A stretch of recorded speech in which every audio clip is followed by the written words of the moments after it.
नमस्कार मंडळी. बऱ्याच दिवस माझे व्लॉग्स येत नव्हते. त्यावर कमेंट्स येत होत्यात की व्लॉग का येत नाही आहे. इन्स्टावर पण मला खूप कमेंट्स आल्या की व्लॉग का नव्हते येत. तर त्याचं कारण तुम्हाला समजलंच असणार. मायराज कॉर्नरवर जिजूंनी सांगितलं आणि चंचलने सुद्धा सांगितलं की माझ्या काकांचा मुलगा म्हणजे राहुल भाऊ तो आम्हाला सोडून अचानक गेला 19 तारखेला. आणि ती गोष्ट अजून पण प्रोसेस होत नाही की तो सोडून गेला असं. मी त्या टायमाला अचानकच घरी गेलो होतो 17 जूनला की चला आता घरी जाऊया, सगळ्यांची ओळख करून देऊया की घरात कोण आहे काय आहे. म्हणून मी त्या टायमाला घरी पण गेलो होतो. मग त्याला पण भेटणं होईल त्या हेतूने गेलो. मी नाशिकला गेलो आणि मग त्याचा चेकअप करतो आम्ही. तसंच त्याला घेऊन जात होतो सिटी स्कॅन आणि ते करण्यासाठी. आणि मग सिटी स्कॅन केल्यानंतर डॉक्टर बोलले की आपण ॲबडोमेन चेस्ट सगळंच करूया स्कॅन. तर त्यात समजलं की त्याला निमोनिया झाला होता.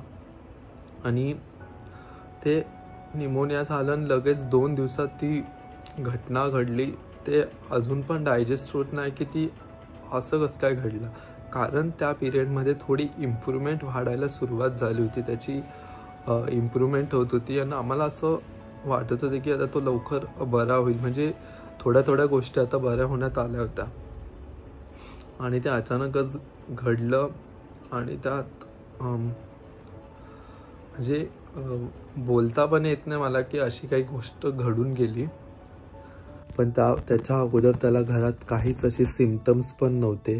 निमोनिया झाला जसं फीवर येतो, ब्रीदिंग डिफिकल्टी येतात, कफ्स येतात, अशा काहीच गोष्टी त्याला झाल्या नव्हत्या.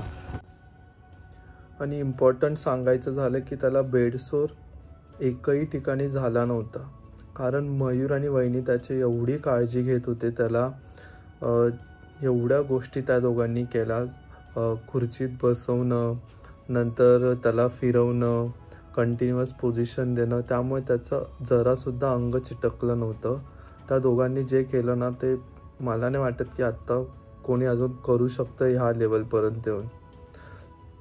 त्यात काका झालं, काकू झालं, योगेश भाऊ झालं, वहिनींचे पप्पा मम्मी झालं, त्यांचा भाऊ झाला आणि सगळी फॅमिली सगळे सपोर्ट करत होते. आणि काकांनी जो धीर दिला होता, जे कोणी सांगेल त्या सर्व गोष्टी त्यांनी केल्या. अशी एक पण गोष्ट नाही की त्यांनी ती केलीच नाही. कोणी सांगितलं इथं जा तिथं जा, ह्या डॉक्टरकडे जा त्या डॉक्टरकडे जा, ते सगळंच केलं. आणि आम्ही एकत्रच राहायचो. आम्ही बघायला गेलं तर माझा भाऊ सचिन आणि मयूर, योगेश भाऊ आणि राहुल भाऊ हे तिघं भाऊ आम्ही सगळे एकत्रच राहायचो. मग अशाच आम्ही खूप गोष्टी सेलिब्रेट करायचो. जसं बड्डे झाला काय झालं तर तो एवढा उत्साही राहायचा. कोणाचा पण बड्डे असू द्या आमच्यामध्ये तो फोन करायचा. फोन झाल्यानंतर आम्ही मला सुचतच नाही की आज काय बोलूया. पण फक्त एक अपडेट द्यायची होती की व्लॉग्स का येत नव्हते. त्याचं कारण हे होतं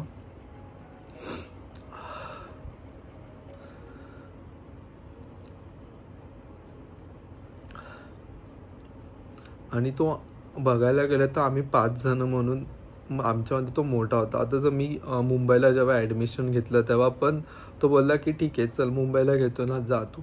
मग त्याला मी फोन करायचा, अरे हे कॉलेजमध्ये ॲडमिशन घेऊ का नको घेऊ. मी जेव्हा एमफार्मला ॲडमिशन घेत होतो मी त्यालाच कॉल करत होतो. 3-3:30पर्यंत दुपारी लास्ट डेट होती. मी घेत नव्हतो पण त्याला ठीक आहे घेऊन टाक ॲडमिशन आणि घरी. कारण नेक्स्ट डेला इलेक्शन होतं तर सगळे बिझी होते घरात. तर तेच. आणि त्या गोष्टी आता सगळ्या फ्लॅशबॅक होत आहे की घरात आम्ही कसं सेलिब्रेशन करायचो, काही असलं का काय. त्याचेसुद्धा खूप फोटोज आणि तो आवर्जून फोटो काढायला लावायचा की माझ्यासोबत एक फोटो काढा. मग सेल्फी पण तो बोलायचा थांबा मी सेल्फी काढतो. असे खूप आठवणीचे त्या पण मी तुमच्यासोबत शेअर करेल.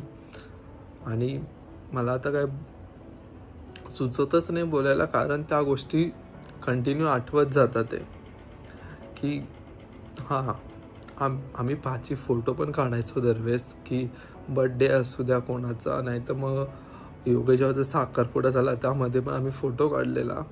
त्या अजून खूप सारे फोटोज आहे. नंतर दिवाळीच्या वेळेस आम्ही व्हिडिओज बनवलेला त्या पण आहे. हा पण मी तुमच्यासोबत शेअर करेल. उद्याच्या व्हिडिओमध्ये आमच्या राहुलभाऊसोबतच्या ज्या काही जुन्या आठवणी त्या मी तुमच्यासोबत शेअर करणार. We all miss you Rahul भाऊ. तुझी खूप आठवण येत राहील आम्हा सगळ्यांना.